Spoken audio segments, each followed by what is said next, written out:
Hanggang ngayong araw na lang ang burol ni national artist at superstar Nora Aunor sa The Heritage Park sa lungsod ng Taguig. Pero limitado lang ito para sa kanyang mga naulilang kaanak at kaibigan matapos ang public viewing nitong weekend. Bukas, Martes, nakatakdang ilibing ang superstar sa libingan ng mga bayani kung saan magdaraos ng isang state funeral. Sa ngayon, inaayos na ang pagpapalabas ng huling obra ni Nora Aunor, ang 2022 film na Kontrabida na umani ng papuri sa mga International Film Festival. Matatandaang April 16 nang pumanaw ang superstar sa edad na 71 dahil sa acute respiratory failure.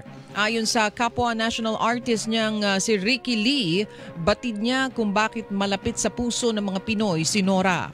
Naging simbolo siya na nagbigay ng hope, pag-asa sa mga Pilipino, yung mga nasa baba, so-called, mga nasa gilid, na may pag-asa silang mangarap at pwedeng matupad. So yung pagkatao niya mismo ang kanyang naging pinakamahalagang kontribusyon.